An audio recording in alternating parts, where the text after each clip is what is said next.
Baseball isn't just numbers, numbers, numbers. This game is not being played on computers. You don't do that with a bunch of statistical gimmicks. You don't put a team together with a computer. We're talking weighted runs created plus, expected WOBA, his sweet spot rate, defensive runs above average, average exit velocity, barrel rate, xFIP, BABIP, SIERA. We are above replacement radio. And welcome to Above Replacement Radio, where we're talking baseball kind of whenever. I'm your host, Chris Giant. Over there on the other side of the screen is Daniel Curran. How you doing, Daniel? Chris, I'm doing very well today. It is mid-August.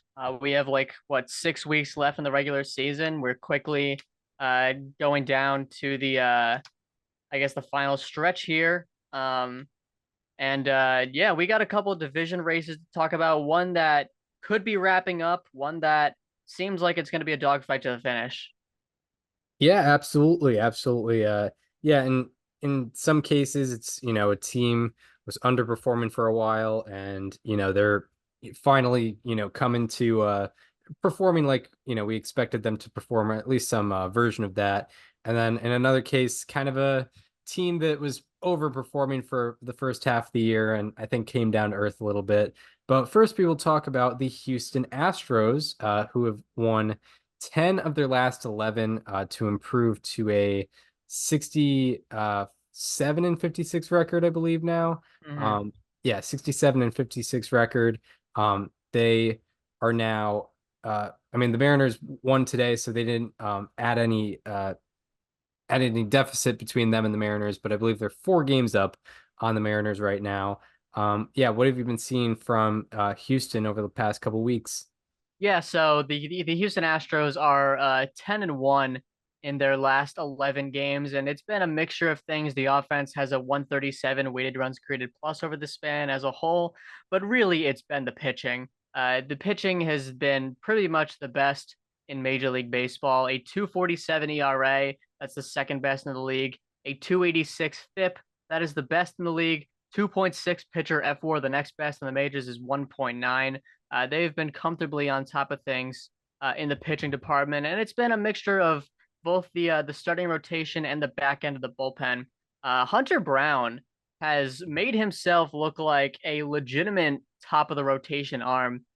He's made 14 starts in his 10-2 since the start of June, but more importantly, he has a 2.33 ERA, a 2.95 FIP, and the leading FWAR in the American League since the start of June. Hunter Brown, most valuable pitcher in the American League according to Fangraphs. Yeah, it's pretty amazing. The Astros pitching has really come together, and that's kind of what was holding them back for much of the year. They had a lot of bullpen issues. They had some starting pitching issues, especially in terms of depth, some guys getting injured and whatnot. But yeah, it seems like things have redirected and balanced out a little bit. Over these last 11 games, it's really, been 2 turns through the rotation, or at least we only have 10 games of stats available because the 11th game was played the day of this recording. But yeah, it looks like, Yusei Kikuchi has been quality in his last 2 starts, 11 innings for a 2.45 ERA. Hunter Brown, as you mentioned, he's got a 2.19 ERA, 1.71 FIP in his last 2 starts. Framber Valdez has recorrected a little bit. He's at a 1.88 ERA with a 2.96 FIP. And then, you look at the other side of the ball. They've been absolutely mashing. You mentioned that 137 weighted runs created plus. That is the best in baseball during this span, and it has largely been the contributions of 2 hitters, maybe guys who had slower starts who are, coming back to their normal selves, that being Yordan Alvarez and Alex Bregman. Funnily enough, in their previous 10 games heading into today, they were each slugging .861, with Yordan Alvarez having a 1372 OPS and Alex Bregman having a 1323 OPS. So yeah, it just seems like the recorrection that we've been kind of looking for from the Astros since late April has finally kind of come to fruition for them. Yeah, if you thought the Astros were dead, I got some unfortunate news. They're as alive as ever, and it's been, I think the usual suspects on offense. Yordan Alvarez has been one of the best hitters in the league over the last month. Jose Altuve has been very good.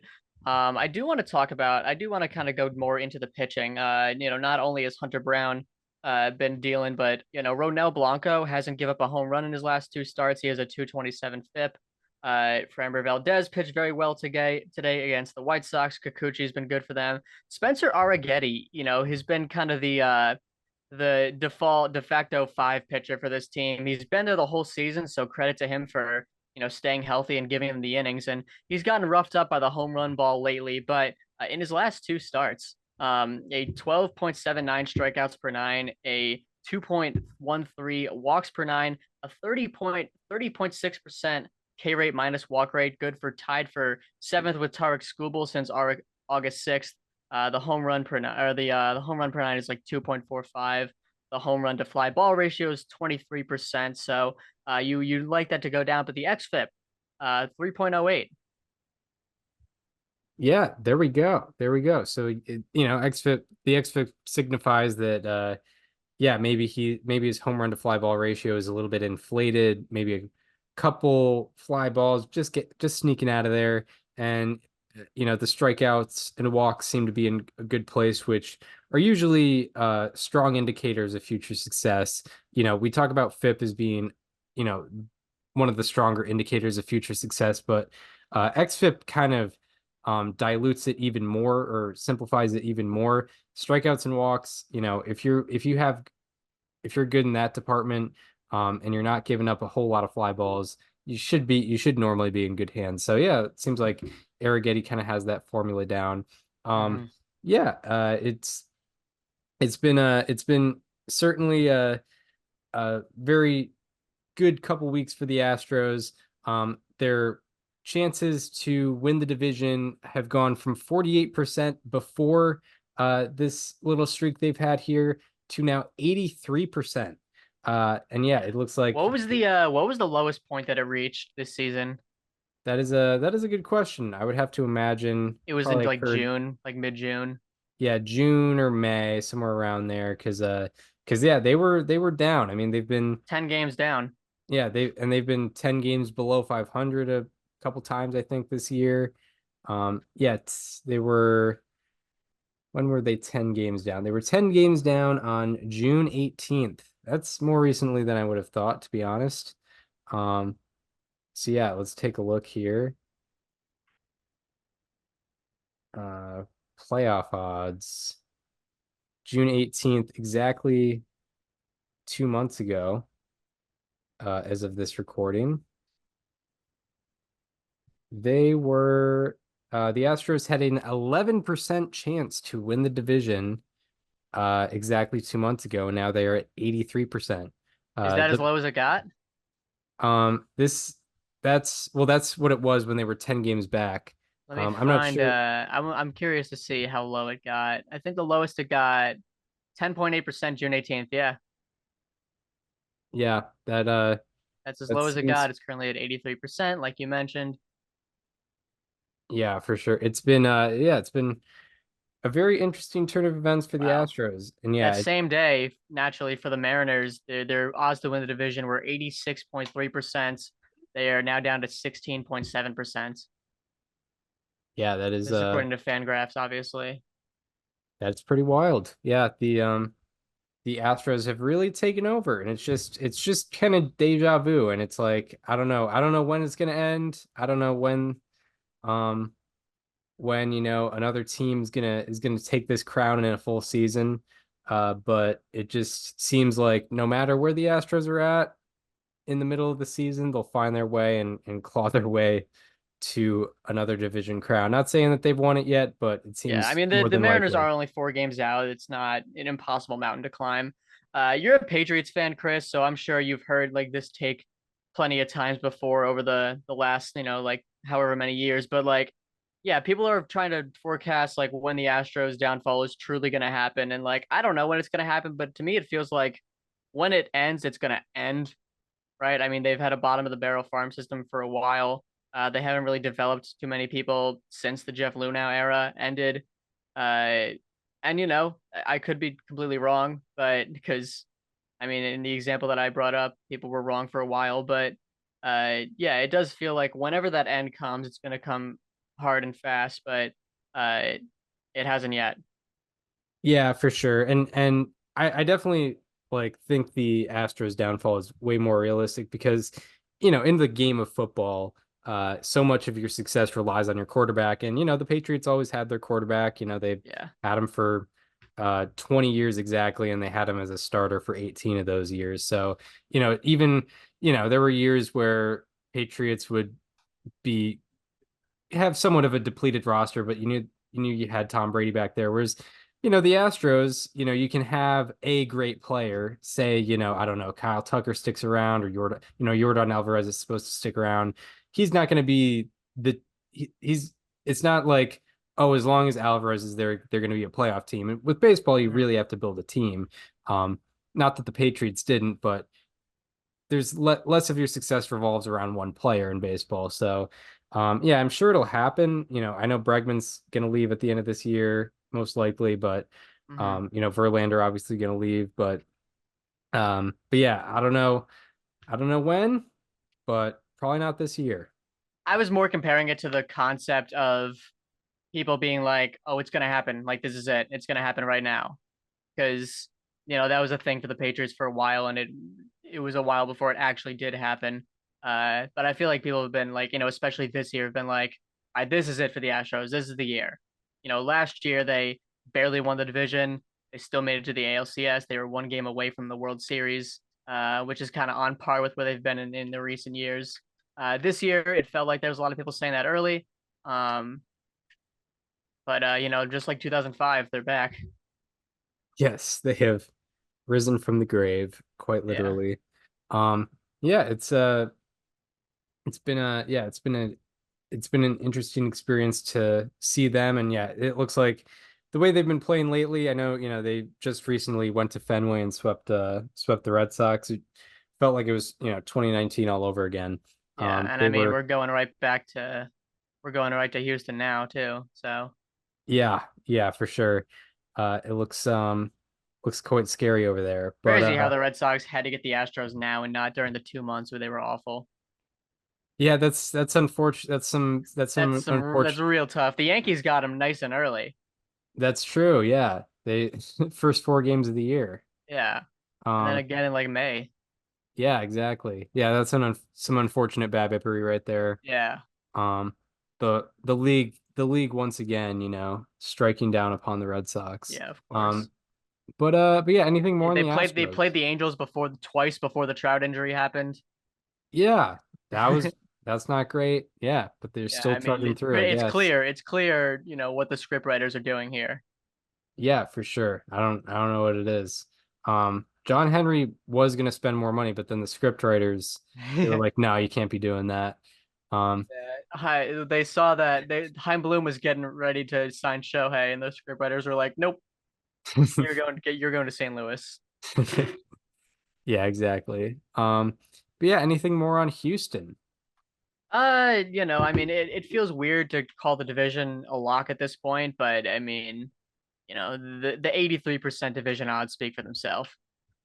Yeah, and almost a decade of history also kind of Yeah, speaks for itself. it feels like I'm watching the same movie again, but like Yeah, an alternate like a alternate beginning where it's a much tougher beginning than the rest of the years, where it's just kind of every year from like 2017 through 2022, the division was just never even a race, with the exception of 2020. yeah, exactly. Like yeah, if had the roles been reversed and the Astros were 4 games behind and had 16% odds, I'd be much more uh faithful of the second place team. Oh yeah, But not right now. It just doesn't. It just vibes wise, it just does not feel great. no, Um, but uh, yeah, the where the race is and seems a lot closer is in the AL Central, where the Twins are now 2 games behind Cleveland. At one point in the year, I believe they were 8 or 9 games back, and now they are 2 games back and had a real opportunity to make it one game, but they blew a 4-run lead late in the game against the Texas Rangers. But alas, they are 2 games back. have decent odds to win this, and just have been kind of slowly creeping upon Cleveland, partially due to their own success and partially due to Cleveland not really playing to the level they were in the first half of the year. What have you been thinking about this AL Central race? Yeah, I'm going to stand on business here for a second. I've had this take since last winter. I've never once deviated from it, and I'm not going to do it here. I believe that Minnesota is comfortably the best team in this division. Not that they just are the best team. I think comfortably there is no team in this division that I would take over Minnesota. They had a rough start to the season. They've had the best record in the American League since April 22nd at 63 and 40, 6 games above the Guardians. And how many games above the Royals? 7 games above the Royals, and then the Tigers and White Sox. Forget it. But no, I believe Minnesota's going to win this race. They're down by 2 games right now. I know they were tied 5-5 in the ninth today against the Rangers. Did they end up winning that one? They lost in They extras. lost. And Cleveland, did they win against Milwaukee? They lost. They lost. All right, so it's a 2-game race. I believe they have one more series against each other. Cleveland did take the last series in Minnesota. But I still do believe that the Twins are the team to beat in this division, even if they're down right now. The Guardians pitching, credit to them. They've held up despite not being the Guardians pitching that we've come to know. There's a lot of credit to be given to Stephen Vogt for the way that he's transformed this offense into making it something that it hasn't been in a long time. So, you got to tip your cap in a situation like that one. But I really like Minnesota's rotation. I like their lineup. I think the bullpen is very underrated. Johan Duran had a rough start, but he's been a lot better as of late. And I still do believe that this team will eventually be the division champions at the end of the year. Yeah, I agree with that. I mean, I think they will win. I actually put a bet on July 8th that they were going to win the division with 2-1 odds against them. Because yeah, I figured, like they've been doing well. They haven't been playing poorly, and the Guardians, they were playing out of their mind, and it's showing now that they were playing out of their mind, and that wasn't sustainable. They're 21 and 26 in their last 47. And actually, Cleveland, their offense has kind of returned back to what it used to be. In their last 47 games, they have the third lowest OPS in baseball. That's since June 26th. So, people are kind of coming back down to earth. I'm not saying that they're necessarily going to be this bad on a long-term scale. I just think things are kind of are reverting and balancing out. Part of that, it largely has to do with Stephen Kwan. He is hitting 240 with a 649 OPS in his last 49 games. So yeah, like he was the guy, he was putting up a OPS over 1,000. I don't think anyone was expecting him to carry that over long term. And now, it's kind of coming back down to a normal, but very good rate. I think he's still got a OPS plus in the mid 130s. So, still having a good season, but, obviously that crazy run of hitting in the upper 300s and OPSing over 1,000, that wasn't No, gonna that was keep never going. gonna. I'm just happy it stayed well beyond when I added him. Yeah, it's and he's still, he hasn't been disastrous. He's just slowed down a little bit. And the Guardians offense as a whole has kind of slowed down with him. So yeah, it just seems like the Guardians being 21 and 26 in the last 47 games, like that shouldn't be really surprising. Heading into the year, I pegged them as kind of around 500. That's kind of where I thought they would be, and that's what they've been performing like since about mid-June. So and the Twins, meanwhile, have been performing really well and at the level I kind of expected to be for them to be at for the majority of the season. Yeah, I know I said that the team's pitching has not been exactly what we've always known it to be, and that is kind of true. I mean, Ben Lively's been making a lot of start for them, and to his credit, doing fine. But I mean, Tanner Bybee had a rough start to the season, but since May 8th, a 2.91 ERA, a 3.06 FIP. He's a really good strikeout to walk numbers as well. Gavin Williams, my player to watch. He's been okay. I mean, he's been, you look at the numbers. Okay, it's very funny because 5.02 ARA, 3.45 FIP. So, it goes without saying, been unlucky. The Babippery has gotten to him quite a bit.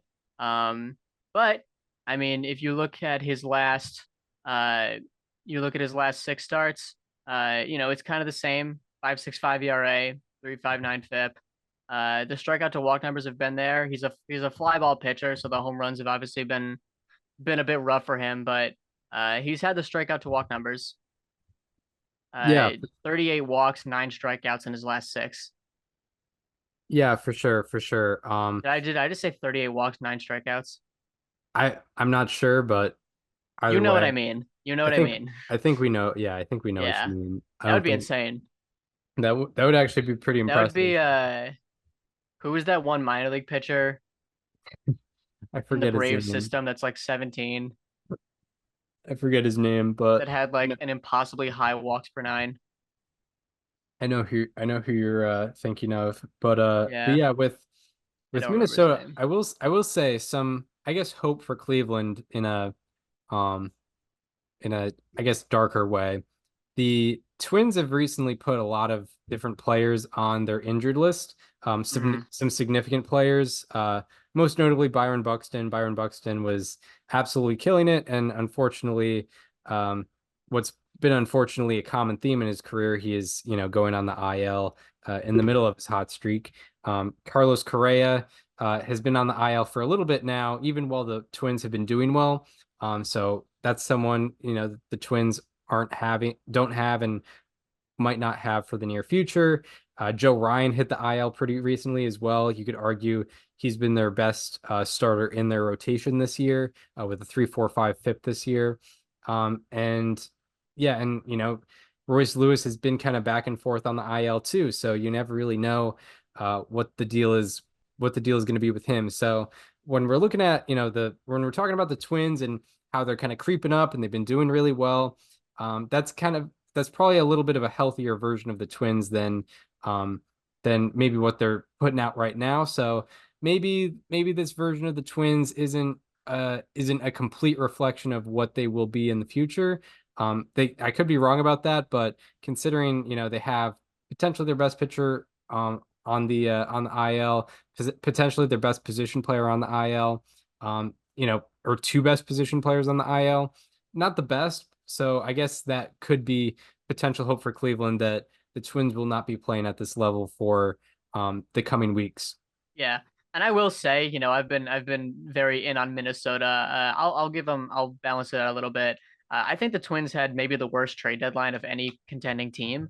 I think their one move was adding Trevor Richards to the bullpen, and I mean, it's an ownership thing pretty clearly. Yeah, this is a Bob Nightingale report from late July, a few days before the deadline, where the Twins said that they were hamstrung in pursuit of trade acquisitions unless they were able to dump a contract.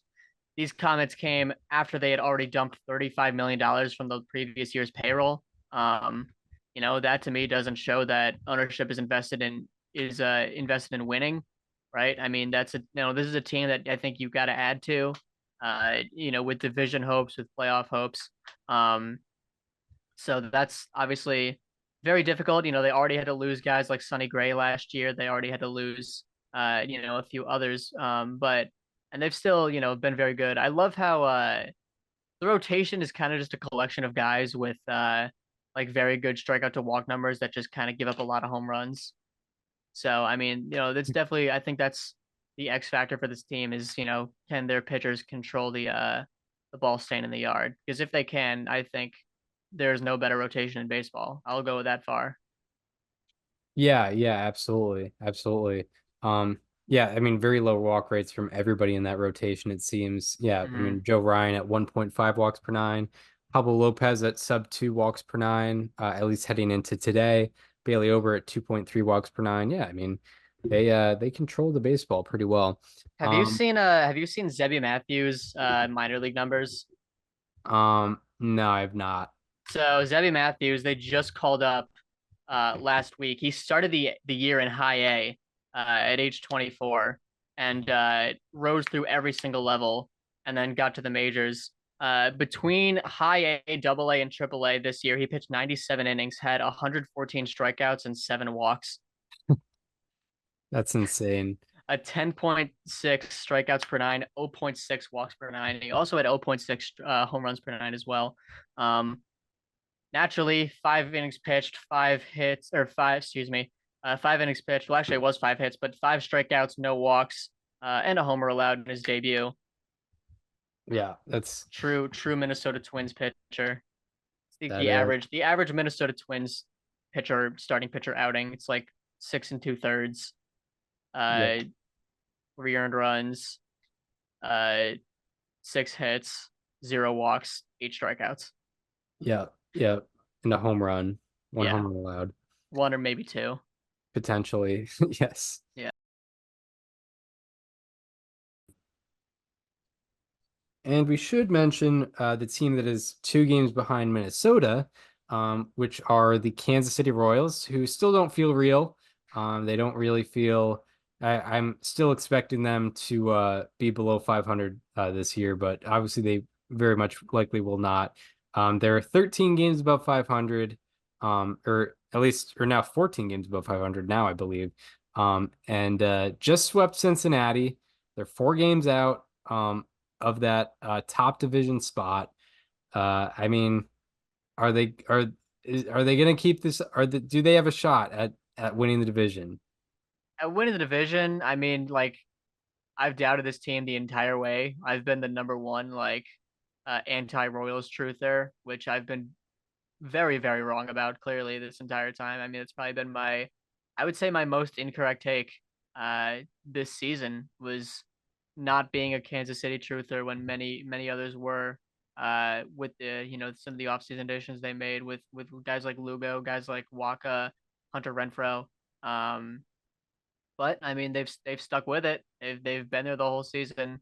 The one thing I was right with the Royals obviously was Bobby Witt Jr. I put him number 10 in my top 50. That's, even that doesn't feel like it didn't really do it justice for how good he's been this year, but that was as high as seemingly anyone was willing to go on anyone on Bobby Witt Jr. this year. So that's been cool. Obviously, an 8-win season for him on both websites so far, on pace for 10, which is wild. But yeah, I mean, this team they've kind of just continued to find a way with their starting pitching, with their stars, and it's worked for them all season. And I just don't know. Yeah, it's odd. It's really been, obviously Bobby Witt Jr. is leading the charge, and if he wasn't on the team, they're probably not in a playoff spot right now. But you know, he's been doing great, but it's not, we knew he was going to be doing pretty well at least. And we still figured, this was not going to be a competitive team this year. But it's, yeah, their pitching has just been absolutely off the charts. Even peripherally, they're still pretty good. Like Mm-hmm. Seth Lugo, Cole Reagans, Brady Singer, Michael Wacha all have FIPS below 4, and all have ERAs below 3.5. 3.4 even. They have ERAs below that, and everyone's putting in plenty of innings, and they've had 4 guys make almost every start. I mean, Walker's got 22 And they've been starts. very good. Yeah, exactly. Like they're putting in their innings, and they're putting in very quality innings. I mean, everyone, all 4 of Lugo, Reagan, Singer, and Waka have ERA pluses of 130 or higher. Oh, buddy, I'm in the stat head lab right now. It is, yeah, it's ridiculous. It's absolutely absurd, that of what's going on. Yeah, it doesn't feel real. And like, no one was expecting this out of Seth Lugo. No one was really expecting this out of Michael Wacha. If he was going to be doing this, it would probably be in a small sample size. He's kept it up for 127 innings. Cole Reagans was a guy where we actually could see this happening because of what he showed after he got traded to Kansas City last year. And then it looks like Brady Singer is finally taking that step up. Like Brady Singer, we've kind of been waiting on it. He had a decent rookie showing, and then was kind of back and forth, had a 5.52 ERA last year.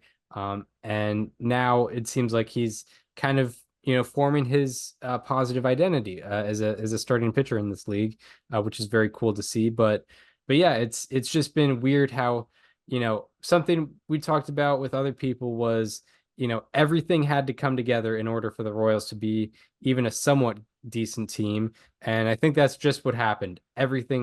Most everything has come together. There's been a couple stragglers here and there, but most everything has really gone the Royals' way this year. So as things stand right now, the Royals, the 2024 Kansas City Royals, are one of just 20 teams since 1901 in Major League Baseball to have at least 4 starting pitchers with at least 120 innings pitched in a season and a 130 ERA plus or higher. 20 teams in all of baseball history. Just one of 7 since integration, following the 1957 Yankees, the 1963 Chicago White Sox, the 1964 Chicago White Sox, the 1997 Atlanta Braves, the 2017 Arizona Diamondbacks, and the 2022 LA Dodgers. Yeah, and that list even might get even shorter if you make it qualifying starters, because I think they're all qualified too. So it would take away the Yeah. people with like less than 100. Well, I did 120 plus innings pitched. Yeah, so I guess you're right. I mean, obviously, yeah, I did the 120 because that's where they're all at right now. Yeah, let's see if it's qualified for the ERA title, where that goes. Yeah, because I'm sure some of those teams had guys with, like less than 150 innings pitched for the whole Probably not many of season. the pre-integration ones. Yeah. No, it actually added 2 teams. Oh, that's Oh, because it's, you know why? Because it added Negro League teams.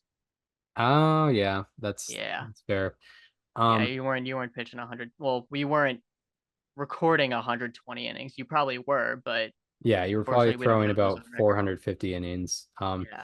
But yeah, no, it's pretty wacky. Yeah, and it's been 4 months. I've been waiting for them to quote unquote come back down to earth, but it seems like their earth is higher than I thought it was. Yeah. And I mean, I don't know. I don't know how to think about this. I don't know how it's going to carry over to next season. Still seems like too many things are going right for them, but as of now, they're in a playoff spot and they have a shot at the division. Fangraphs has them at 13% chance to win the division, which is much higher than I would have thought they'd be at before the season at this point. But yeah, anything more on Kansas City? Yeah, I'm updating the stat to include just AL and NL teams, which is There you go. obviously cheap because, the reason why we can't include Negro Leagues is not because it wasn't real. It's because the history books just don't show that much. But they are one of 9 AL and NL teams in history, following the 1905 Cubs, the 1907 Cubs, the 1942 Detroit Tigers, 1892 Cleveland's. What were they at the time?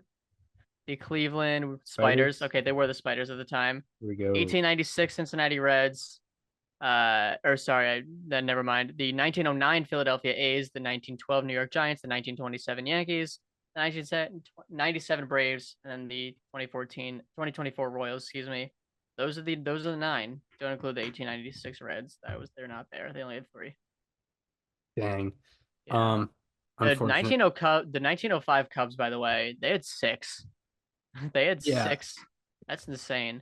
How did this team only finish 3rd in the National League? Yeah, I mean I mean, they had the Frank Chance playing first. Are you kidding me? the And they couldn't get the job done in 1905. the 1900s Cubs rotation, goes up there with uh, you know, Literally not late nothing. late like Nothing. No one compares. late aughts Phillies, the Halladay, Hamels, Lee, Oswalt rotation, um, goes up with some of the great Dodgers rotations.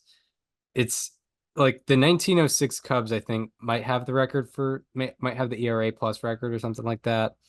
But they, you know, three finger Mordecai Brown was leading quite the charge, is all I'll say.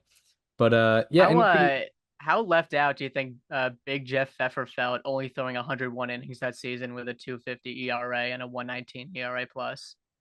Yeah, he must have had real imposter syndrome. Which, was he just a pitcher on this team? Was he getting plate appearances? Doesn't look like it. Yeah, I mean, no one, we need to talk about more about it. Yeah, three finger Mordecai Brown, Bob Wicker, Button Briggs, Carl Lundgren, Jake Weimer, and Ed Rulbach. Am I reading these Yeah, names right? Ed Ruleblock died in Glens Falls, New York. I should find his. Oh, never mind. He's buried in Montclair, New Jersey. Very unfortunate. Damn it. Very unfortunate. But yeah, anything more before we jump into players to highlight?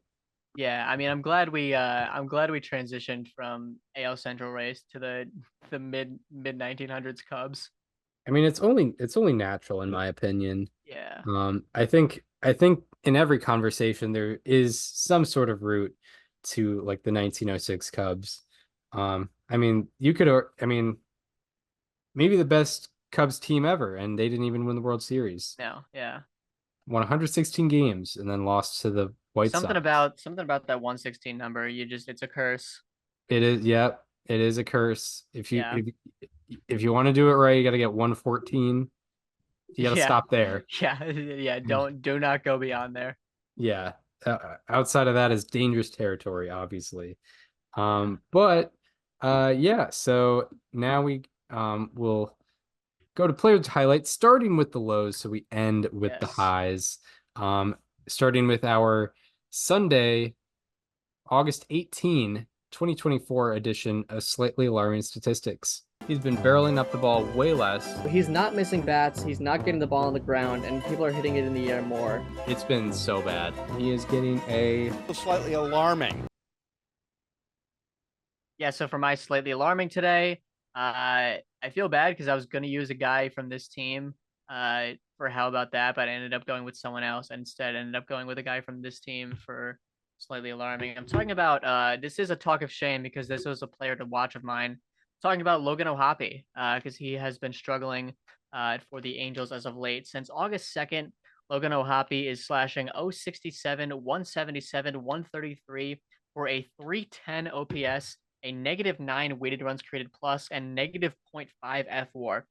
Among the 186 qualifiers in this span, he ranks second worst in batting average, fifth worst in OBP, seventh worst in slugging, fourth worst in OPS, fourth worst in weighted runs created plus, and fifth worst in FWAR. But to top it all off, he has the worst strikeout rate among those qualifiers at 43.1%. His whiff rate is naturally even worse. It is 46.5%. That is the highest among the 153 hitters with at least 50 plate appearances throughout this span. So the big issue, naturally, Logan O'Hoppe is striking out quite significantly, and that's obviously never a good sign. Before this span, Logan O'Hoppe had a sweet spot rate of 41.1%, and in this span, it is down to 26.1%. And obviously, 41.1% is a crazy number for sweet spot rate, but it is down 15%. So even when he is hitting the ball, he's not doing much better. Just 2 of his last 23 batted balls have been line drives. That gives him a line drive rate in the span of 8.7%. That is tied for 17th lowest among the 353 hitters with at least 10 batted balls throughout the span. 28.2% of 2-strike pitches to O'Hoppe have ended in either a called strike or a whiff. That is the 11th highest rate among the 194 hitters with at least 50 pitches seen with 2 strikes throughout this span. So Logan O'Hoppe, primarily he's not hitting the baseball, but even when he is, he's not making the same kind of contact that he used to. And because of that, he's been among the worst hitters in the league throughout the month of August so far. Yeah, Logan O'Hoppe. Slightly alarming. Yeah, and that's a indirect talk of shame for me because we overlapped on Mr. O'Hoppe for players to watch. My slightly alarming is currently playing, but he's 0 for 2 today with a strikeout, so I guess that adds Perfect. to it. Yeah, works out well. But in his last 12 games heading into Sunday, Anthony Volpe is hitting 106 with Is this the second Volpe slightly alarming? did you put him? I feel like I did. Let me go back to the archives. Doesn't matter. It's not the first time we've done that. Yeah, we have done oh God, what was Michael Conforto. yeah, it was Michael Conforto, but what did we call it? The Frozone? Frozone. Yeah. Yeah. We might be putting Volpe in the Frozone. But Yeah. Anthony Volpe in his last 12 games is hitting Yep. 106 with a 325 OPS. Did you have July 13th. oh, July 13th. Wow. So So and not the same span. not the same span, no overlap in the span either. Yeah, which I think is better. Which yeah, for sure. Yeah, in his last 12 games, hitting 106 with a 325 OPS, and out of 182 qualifiers in that span, his average is third lowest, on base percentage is fourth lowest, slugging is fifth lowest, and OPS is fourth lowest. And out of 190 hitters with 150 plus pitches seen in Volpe's last 12 games, Volpe's expected batting average, expected slugging, and expected WOBA are all the lowest.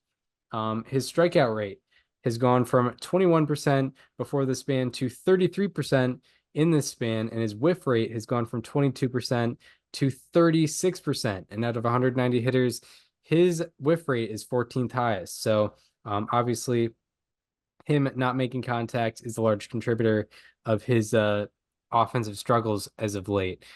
His whiff rate on four-seam fastballs has gone from 23% before this span to 50% in this span. And out of 162 hitters to see 50 plus four-seamers, his whiff rate on them is third highest. His sweet spot rate has also gone from 34% to 20%, which means he is hitting baseballs at less optimal launch angles, more ground balls, more higher fly, more non-competitive fly balls, more pop-ups, which is unfortunate. Out of 197 hitters with 25 plus batted balls in the span, Anthony Volpe's sweet spot rate is 10th lowest. And then if you expand the sweet spot zone, you go, the sweet spot zone is 8 to 32 degrees. If you bring it to 0 to 40 degrees, Anthony Volpe's rate of batted balls between 0 and 40 degrees has gone from 53% down to 20%, which is a very, very big decrease. Out of 197 hitters, Volpe has the lowest rate of batted balls between 0 and 40 degrees. For context, the league is hitting 498 and slugging 873 when they get it between 0 and 40 degrees, and hitting 125 and slugging 143 when they hit it outside that zone. Volpe is meanwhile hitting 073 and slugging 098 when he is hitting it outside the 0 to 40 degree zone, and he is hitting it outside the zone 80% of the time. So which is way, way, way above average. I think league average, people hit it outside that zone about 46% of the time. So yeah, Anthony Volpe is hitting a lot of ground balls, a lot of non-competitive fly balls, a lot of pop-ups, and a lot of and not a lot of line drives. And along with that, Anthony Volpe does not have a barrel in his last 13 games, so he's not getting that hard fly ball contact either. So yeah, Anthony Volpe had a really hot start to the year, but he is for the first time in 3 years, we have someone entering the Frozone, and that is going to be Anthony Volpe. Slightly alarming. So yeah, that is are slightly alarming. Now we will go from the lows to the highs, where we will be doing our Sunday, August 18, 2024 edition of How About That? He's striking out less, walking more, and he's also making better contact. Turning into a strikeout machine just out of nowhere. He's been excellent all around this year. He is getting a... How about that? Yeah, so for my How About That, I am staying in the AL West, talking about a guy that you very briefly mentioned earlier as someone who's been doing his best to prevent the Astros from running away with the division along with the rest of his starting staff. I'm talking about Brian Wu from the Mariners, because he's been having a good year overall, but in particular throughout his last 5 starts, he's been excellent. Since July 21st, Brian Wu has a 1.48 ERA and a 2.02 FIP in 5 starts. He has a remarkable 0.59 walks per 9 throughout the span. That is 2 walks in 30.1 innings pitched. That is tied for the best walks per 9 among these 79 qualifiers. He also, throughout the span, ranks 4th in ERA, 4th in FIP, and tied for 2nd in FWAR. His K rate has gone from 17% before the span to 23.4% in this span. So still not fantastic, but he's getting a lot more swing and miss. He's also getting a lot more chase. And his chase rate has gone from 27.6% before the span to 32.7% in this span. That's a 6% uptick. One of the biggest difference makers for Brian Wu has been his batted ball metrics. Before this span, his ground ball rate was 40.2%, and in this span, it is up to 52.3%. So it's gone up by 12%. The average exit velocity on his ground balls is 80.8 miles per hour, not 88 miles per hour, 80.8 miles per hour. Which, by the way, 80 miles per hour is considered the soft hit threshold. So his average ground ball has been softly hit. And that 80.8 mile per hour average exit velocity on ground balls is the 11th lowest among the 102 pitchers with at least 25 ground balls throughout this span. 26.7% of his total batted balls throughout the span have been ground balls at 80 miles per hour or lower. That is the second highest rate among the 143 pitchers with at least 50 batted balls in this span. Before this span, 54.5% of his batted balls in total for fly balls and line drives, and in the span, it is down to just 41.9%. His fly balls in this span have an average of 90.4 miles per hour on average with exit velocity.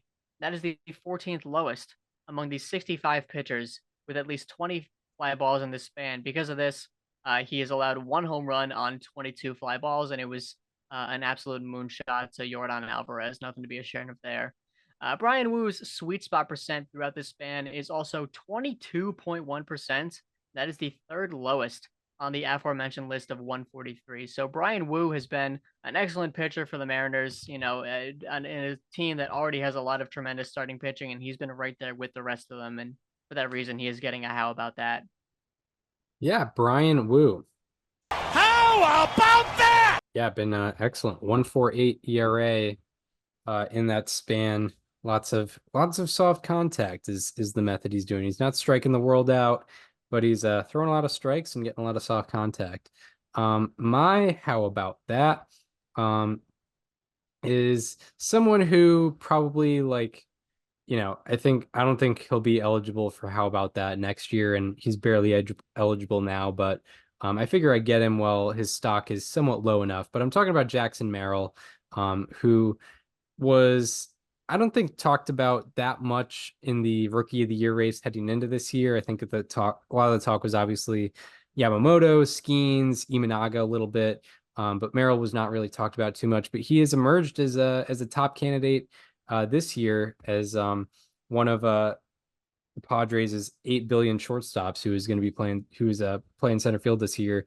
But Jackson Merrill, including today, in his last 21 games, is hitting .351 with a 1099 OPS.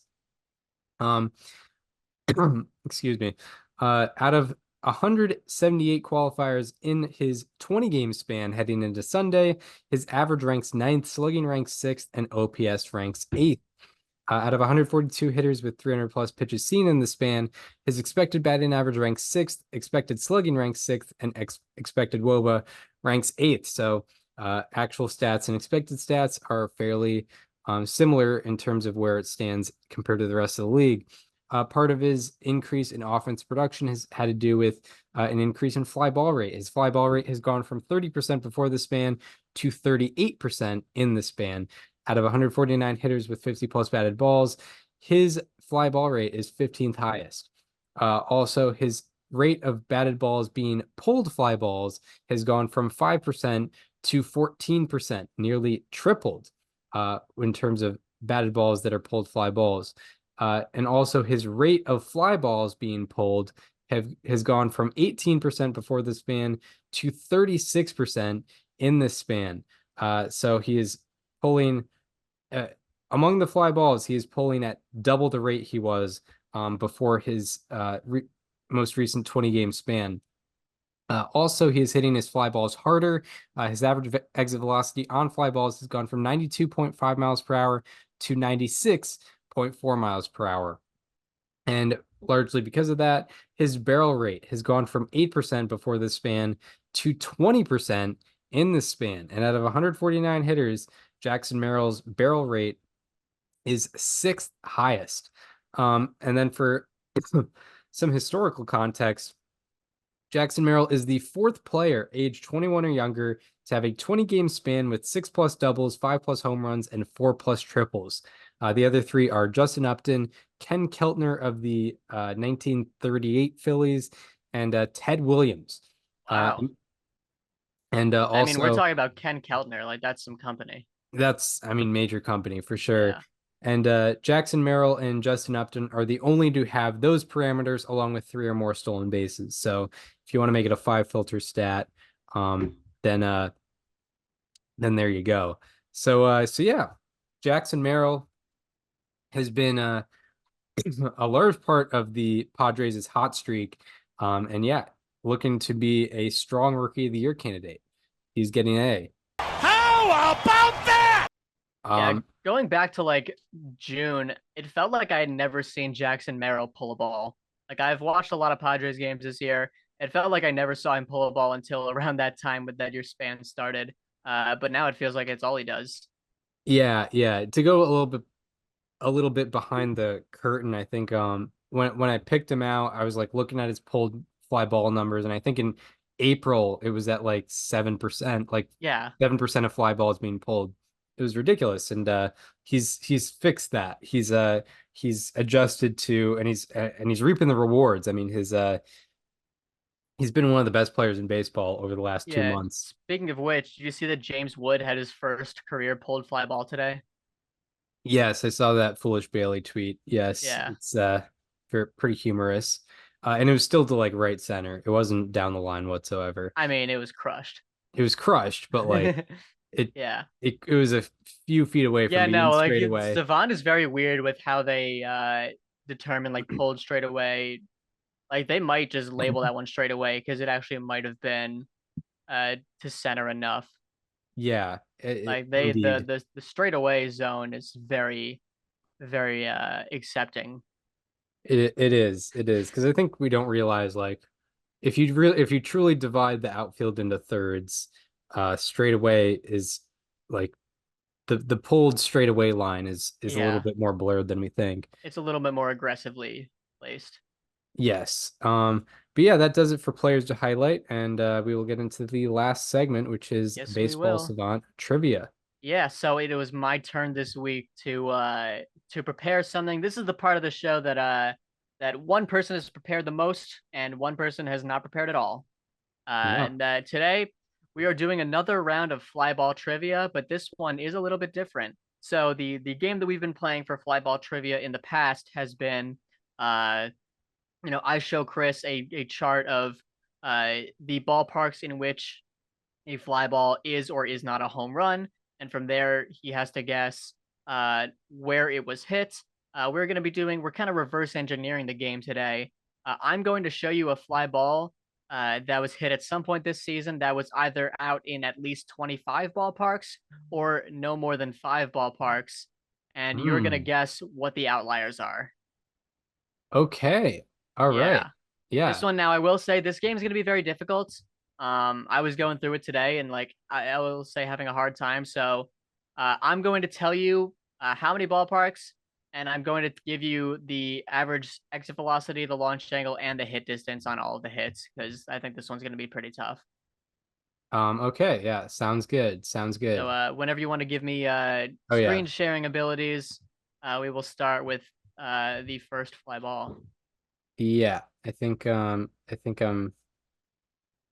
allowing. I think I All allowed right. it. All right. By the way, Above Replacement Radio on YouTube, if you want to play along or if you want to understand what Chris is seeing here when he's going through these guesses. So this first one, I believe, is gone in 27. You're seeing the video, right? I'm seeing the video, yeah. Cool. All right. This first one is gone in 27 out of 30 ballparks.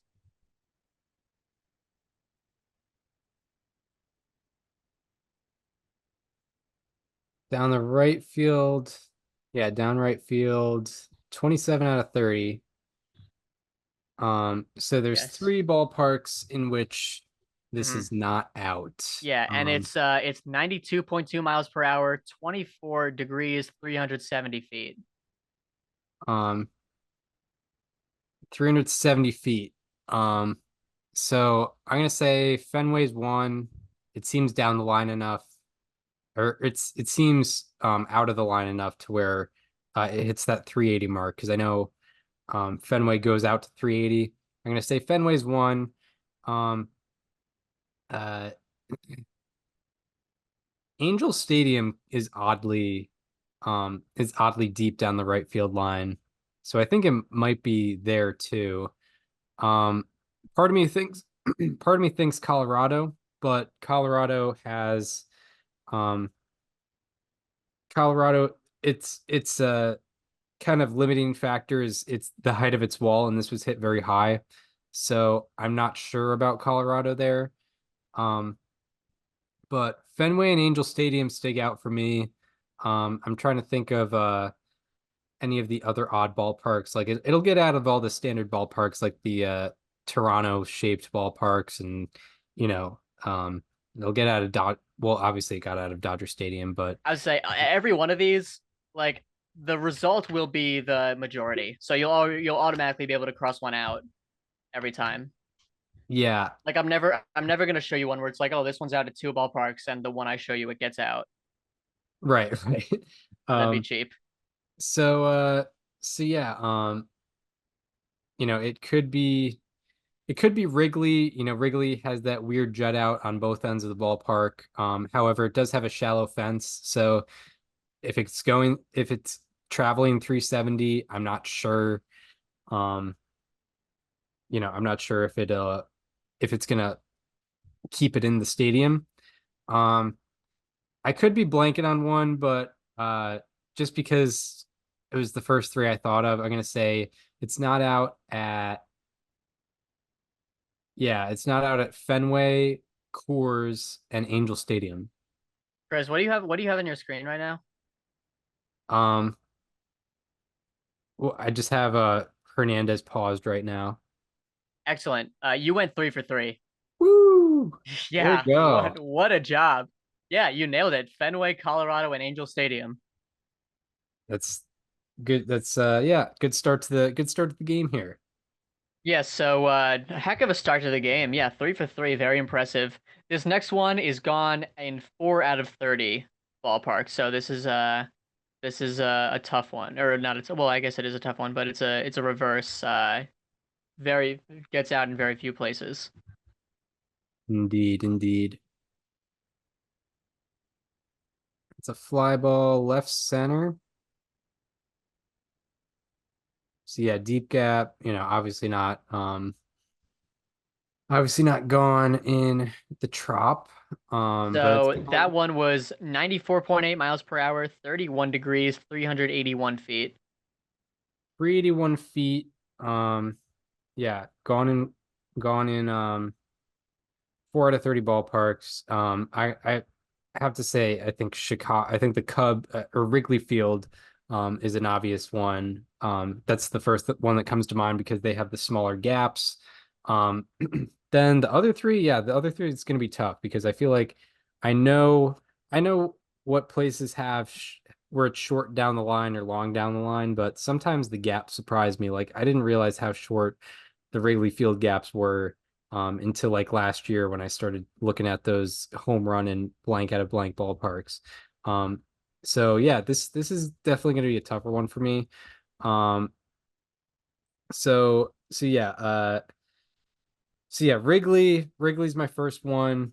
I'm confident that it's gone in Wrigley, but as far as the other three, that's going to be tough because Fenway Park does not have a deep left center field, but I feel like that's off the wall. If it's 381, it's going to take longer than a 381 foot projected distance to get over that wall. I know it's 379, but like in order for you to get above a 37-foot wall, it has to go, it has to go like at least 390 feet or whatever, even if it's 379 to left center.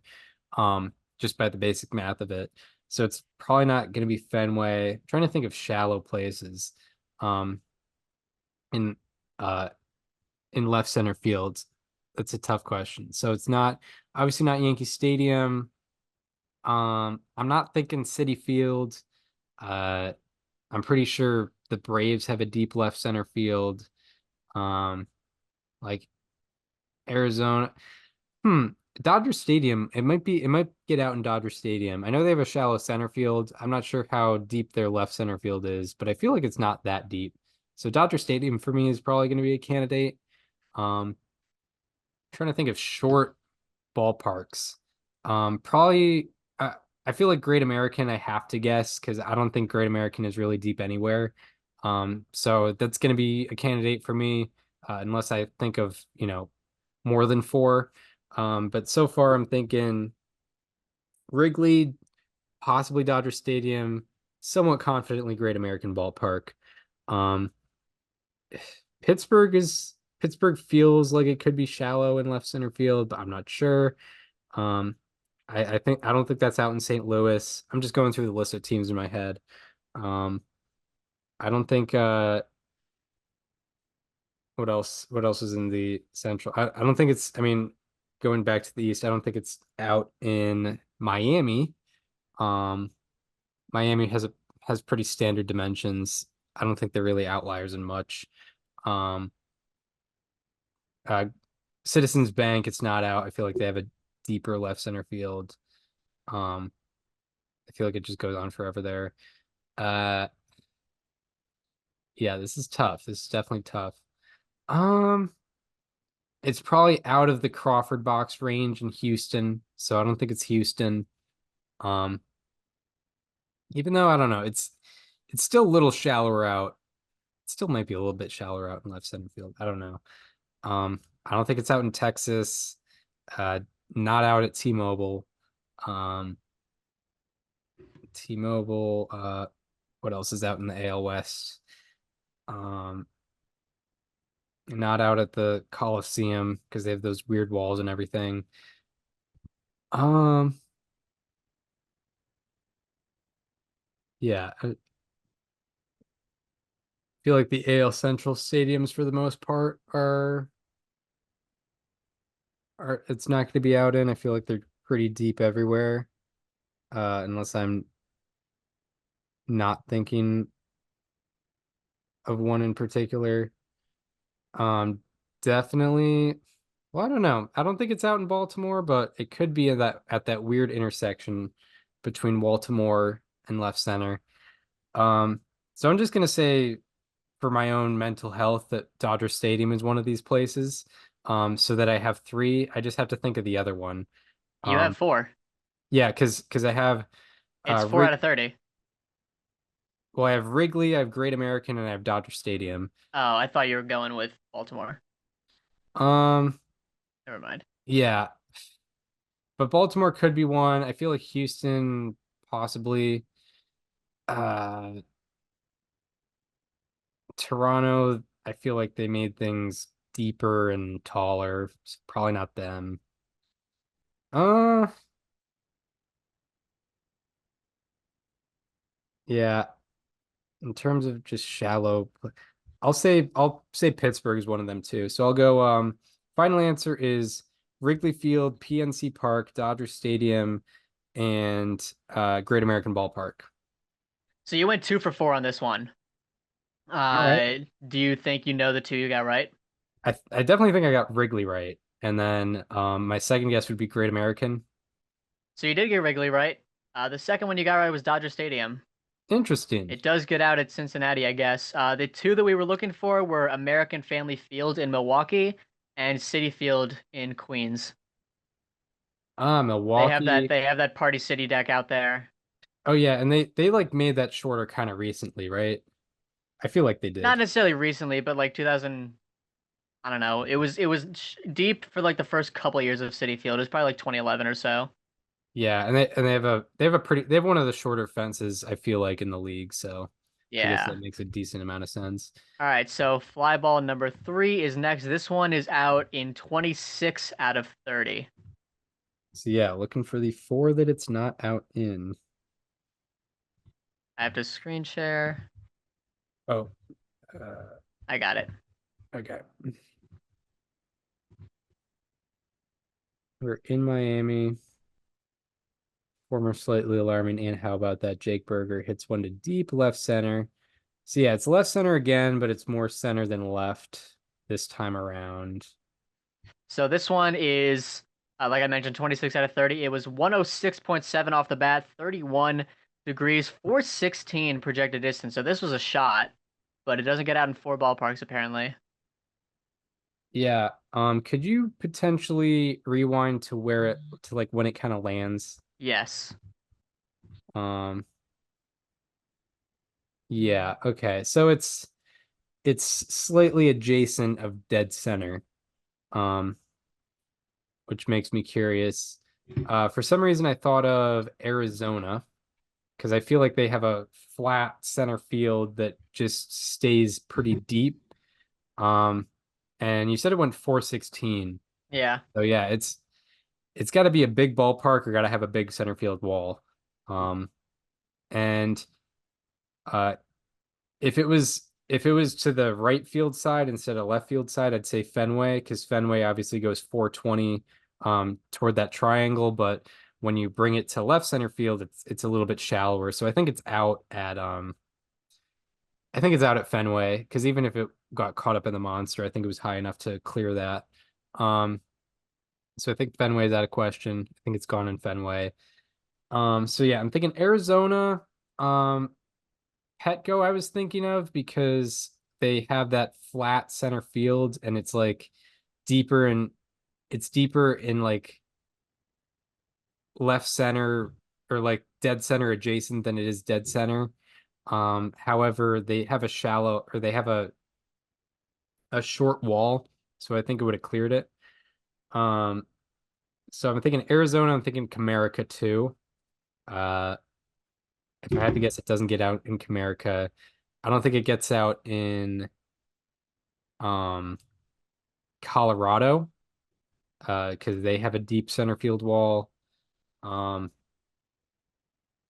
so yeah, Arizona, Colorado, Comerica are my first three, and I gotta get another one. Um, so what is deep in center field? Um, San Francisco has a shallow center field. Um, you know, Dodger Stadium has a shallow center field. Trying to think, maybe go down the list of teams here. Um, I feel like it's out in every AL East ballpark. Um, maybe probably every AL Central one except for the Tigers. Um, yeah, it's out in Cleveland, Minnesota. Um, probably out in Kansas City, although there's a decent chance it's not. Um, and then out at guaranteed rate. And then it's out in Houston, out in Texas, out in um I think out at T-Mobile. It's probably hitting the rocks in Anaheim, and I think it's out in the Coliseum as well. Um Trying to think here. What is the other outlier? Citizens Bank is a candidate because they have a weirdly deep like left center or center field adjacent. Although I'm not sure. I still think it's probably out in Philly, but it's a candidate. Um then yeah, out in Atlanta, it's out at Citi Field, I think. It's clearly out in Miami. Um it's out at Wrigley, Milwaukee, Cincinnati, St. Louis, um, and Pittsburgh. And then I think all the NL West ones except for Arizona and Colorado. So yeah, I'll say Arizona, Colorado, Comerica, and my fourth will be um Philadelphia. All right, Arizona, Colorado, Detroit, Philadelphia. Yes. You went 3 for 4. Oh, nice. Good. You got Arizona, you got Colorado, you got Detroit. The fourth one was Tampa, Oh, which wow. I want to almost throw the challenge flag on that one. 416. I feel like that gets out. I was hoping that you would consider that it was hit in virtually the same spot as Cedon Rafaela's ball that didn't get out. Oh, yeah. Yeah. But I Yeah, don't know, no. 416 I thought would have gotten the job done. But you're 8 for 11 overall, which I think is very good. Yeah, it's I think it's better than I would You're be doing doing a at this yeah, you're doing point. a good job here. All right, let me stop the share. So now we move on to fly ball number 4, which is out in how many ballparks? This one's out in 25 out of 30. All right, got to come up with So 5 answers. 5 answers on this one. Yeah, This is the maximum number of answers you can be looking for. there we go. Yeah, this is a fun iteration of this home run game we got going. That's old Pete. That's deep left field. And yeah, gone in Washington. So it's All right, not so gone. Yeah. gone in 25 out of 30, 98 miles an hour, 28 degrees, 382 feet.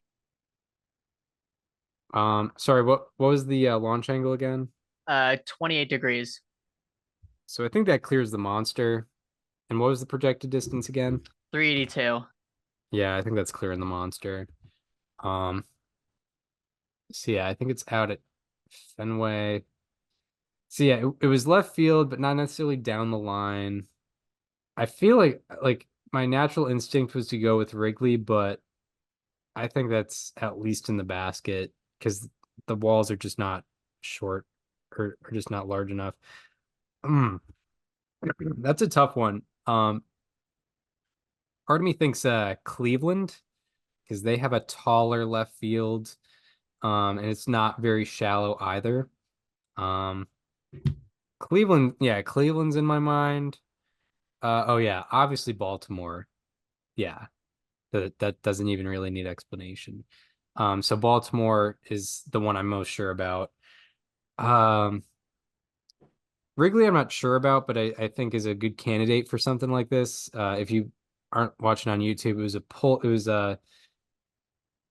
hit to left field, not necessarily down the line, but not necessarily left center either. Like kind of at the midpoint. Um, Maybe a little bit more toward left center than down the line. Uh, so so yeah, that leaves me with some questions. Um, I think Angel Stadium is one. They have a pretty deep left field. So yeah, I'm gonna mark them as an answer unless I come up with more than 5. Um, so yeah, uh, Angel Stadium, Wrigley, and Baltimore are my candidates. Baltimore, I'm not gonna stave off of because it's definitely not out in Baltimore. Um, then yeah, all the AL East. Yeah, I think everywhere in the AL East that's gonna be a home run. The only question is if it clears the monster or not, and I think it does clear the monster. Um, Outside of Baltimore, of course. oh yeah, outside of Baltimore. Yeah. Um, then yeah, it could stay in Comerica. Comerica is famous for just keeping everything in. So Comerica is a candidate. Um, so yeah, what? Cleveland, Baltimore, um, Wrigley, Comerica is what I'm thinking of right now. Here, Cleveland, Baltimore, Angel Stadium, and my God, I'm losing track of my head. Yeah. Cleveland, Baltimore, Anaheim, and Comerica, and possibly Wrigley, although I'm not sure. I need to be thinking of other ones. I feel like Atlanta has a deep left field, so it could be Atlanta could keep that in, although I'm not sure they're that much of an outlier. Um, Obviously it's out in Nationals Park. Um, I think it's out in Miami. I think it's out at Citi Field. I think it's out at most NL Central stadiums except maybe Wrigley. Yeah, it's the 5th one for me. I think for time, yeah, I'll just hmm. I'm hung up on Wrigley or if it's something else because there's 4 I'm somewhat confident in. Um, Trying to think. Oh yeah, Colorado. Colorado is kind of deep everywhere. I'll say, I will say Cleveland, Baltimore, Comerica Park, Angel Stadium, and Colorado are gonna be my five. All right, you went 2 for 5 on this one. Ah, It's still tough not one. bad. Obviously Baltimore, that's a given. Angel Stadium, you got. There we go. Uh, Atlanta was one of them. You mentioned the deep left field. It was one of them. Mm. Kansas City was one of them, and Oh, Pittsburgh. yeah. Yeah, that's a rookie move not to think of Kaufman when you're thinking of deep ballparks. That's Yeah, I was waiting for that you to say it. that one Um, was one I definitely missed out on. yeah, and then the other one was Pittsburgh. Um, yeah, Pittsburgh. Yeah, Pittsburgh I probably would have never gotten if I thought hard enough. That one was tough. I would have passed up on it. So Um, now we have fly ball number.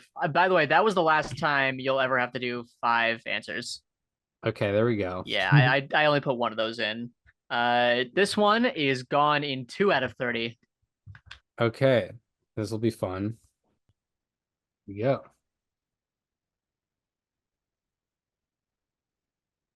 Center field, slightly to the left. Um, I was like, am I crazy or was that ball supposed to go to dead center? And yeah, it was 106.4 off the bat, 20 degrees, 373. 373 projected distance on that, and it's I know. gone. Okay, yeah, that's really interesting because that really changes my mind on that. I was originally going to say Giants because they have like the shortest center field wall. Mhm. However, it's definitely not 373, so it's somewhere where it shortens up. Okay, never Um, mind. It's 399. Sorry. okay, I was okay, looking at the other fly ball, which actually was 373. There are all a lot of right, yeah, confusion here. Okay, this one is 399. But I believe, 399. but it is 106.4. I probably got the launch angle wrong. But I don't know. You saw what it was. Yeah, no, it needs if it's clearing something, it's a shallow wall. Yeah. Um, so yeah, Giants are a candidate for me. Dodger Stadium is also another candidate. Wrigley is kind of a candidate, but I'm not quite so sure on it. Um, maybe Petco as well. I'm gonna say definitely Dodger Stadium. Because they have a shallow center field and it curves, so I think it's shorter when it goes to the left center field side. I'm a little stuck on Oracle Park because it's 391, but their center field shape is flat, so it goes deeper when you go over to that left center field side. However, it's kind of hard to think of a better one because most MLB ballparks center field, it's at least 400 feet, so it's kind of hard to think of another place. So I'll go. I don't know. Part of me is conflicted between Wrigley Field and Giants, not Giants Stadium, Oracle Park, Giant but Stadium. yeah, Giants Stadium in the Meadowlands where they play Yeah. baseball. Um, I'm gonna go Dodger Stadium. I say it barely clears Oracle Park. Those are gonna be my two answers. You went 1 for 2. Ah, This was an LA sweep. It was Dodger Stadium and Angel Stadium. Anaheim. Yeah. Should have thought of it more. Yeah, they also have a shallower center field and it curves, so it would Hmm. be a little bit shallower on that left center field side, and they have a short wall too. So, So we have 3 more. There's 8 fly balls here in total. You're 11 for 18, all right, which is yeah, still good. still above This next 500. one is gone in 3 out of 30. 3 out of 30. You seen it? Yep. ARR alum Jamer Candelario at bat. Yeah.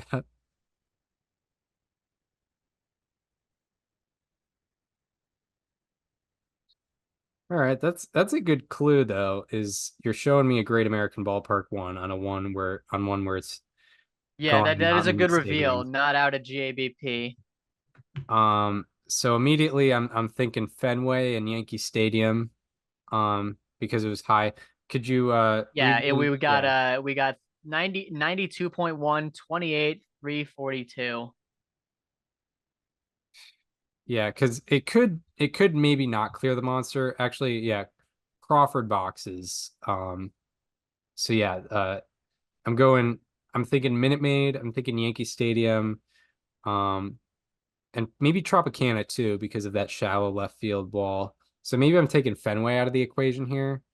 Um, in terms of because if yeah, at a 28-degree launch angle, it would probably have to be hit a little bit harder than 92 miles per hour for it to clear the wall.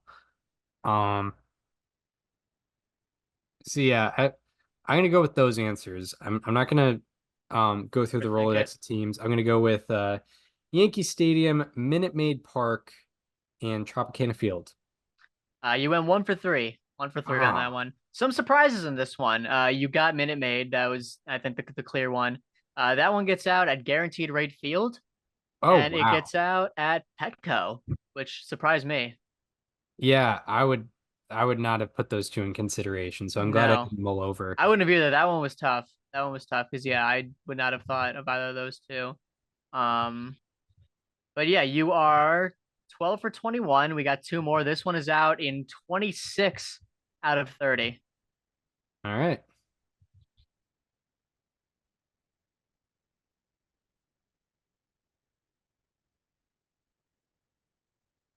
26 out of 30. So where is it not going to be out?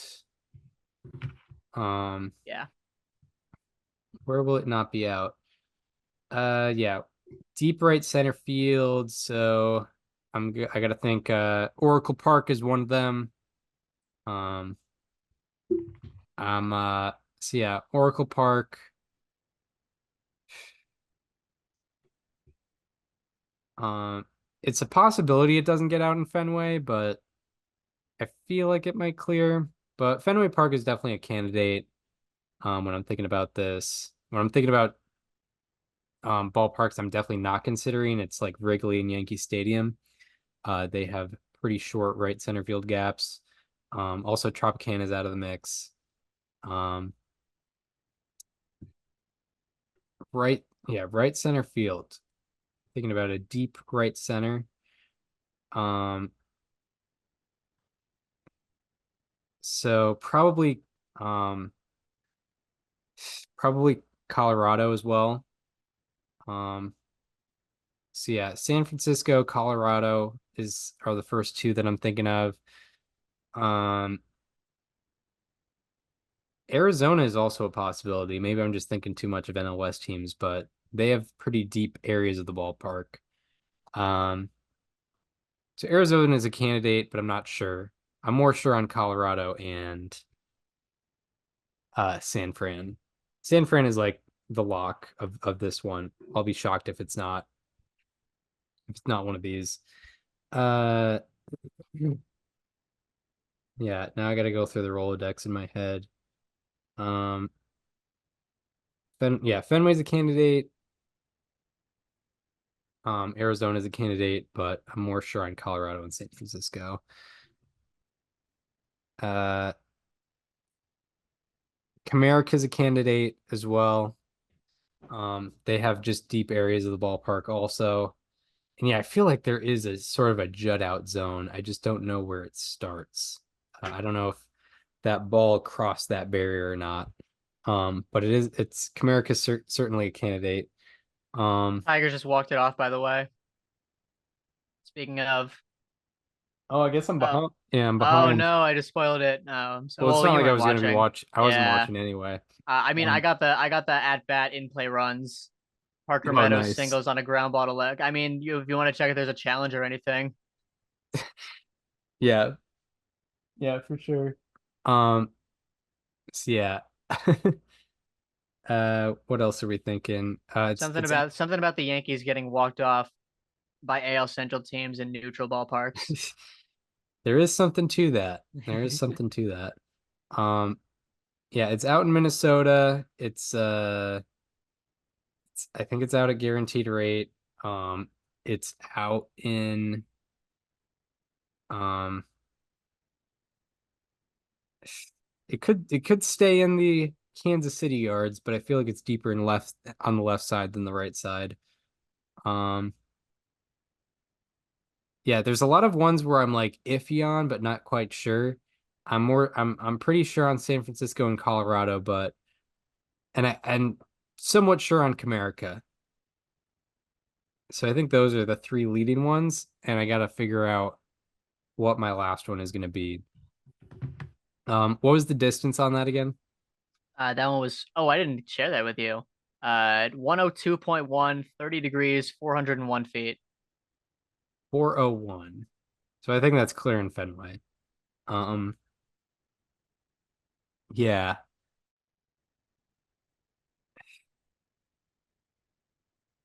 Probably clear in Arizona if I had to guess. I think clearing Kaufman. So where does that leave us? It's clear in Houston, it's clear in I think all the ALE stadiums, all the Central except for Comerica. I think all the AL West ones. Um, Look, the Coliseum, I don't know, their walls are weird. Maybe it stays in the yard there. I don't know. Um, National League teams. Yeah, I'm definitely thinking Oracle. I'll go with Oracle Park, Rockies Stadium. Is that what it's called? Rocky Stadium? Coors? Oh yeah. Oh wait, Coors. Yeah, Coors Field. Why was I? Yeah, I was like, are we talking about the same place? I don't know why. I totally blanked on Coors Field. Um, Oracle Park, Coors Field, um, Comerica Park, and Kauffman Stadium. Chris, that is a 4 for 4. Yes. Yes, There you absolutely go. nailed it.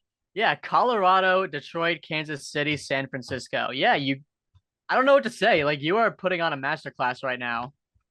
Thank you. Thank You've you very already much. clinched. You've already clinched getting more than half the answers right. There Uh, you go.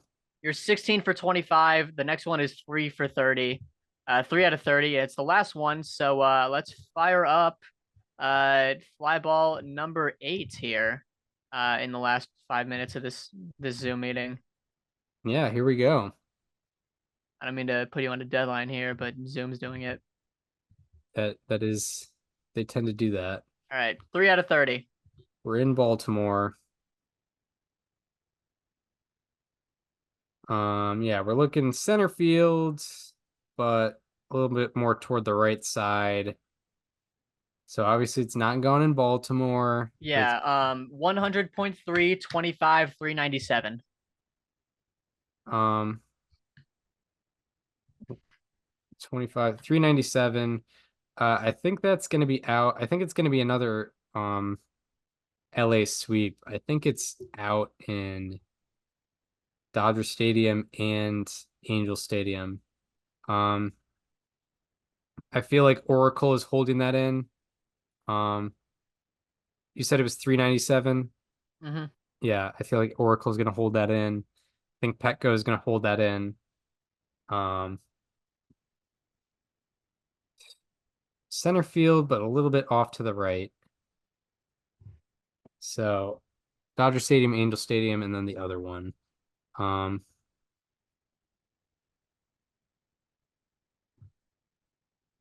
trying to think. Yankee Stadium is I think 408 to dead center, so I don't think it is deep enough there. Um, could get out of Toronto. Could get out of Toronto because I feel like it is exactly 400 there, and the wall is not tall. So I think if it curves in a little bit, it's going to clear that wall. I think, yeah, without thinking too much into it, I'm going to go with those three answers. I'm going to go with Dodger Stadium, Angel Stadium, and Toronto. Rogers Center. Dodger Center. So you went 1 for 3 to finish it off. This was also one with a couple of surprises. You got Dodger Stadium, Cleveland, and Washington. Yeah, I would not have Now thought I of wouldn't have those. either.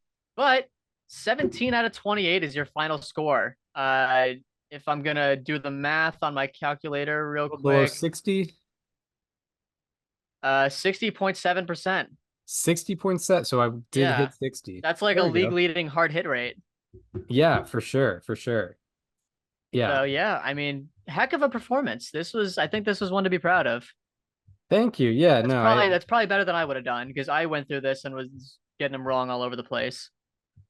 oh yeah, I mean, yeah, it's you kind of have to put a mental image of like, I mean, there's Yeah, 30 ballparks to think about, and it's like I don't know the dimensions of all of them, and obviously like I'm not gonna like yeah, with Washington and Cleveland, I had no idea that their center fields were that no, shallow.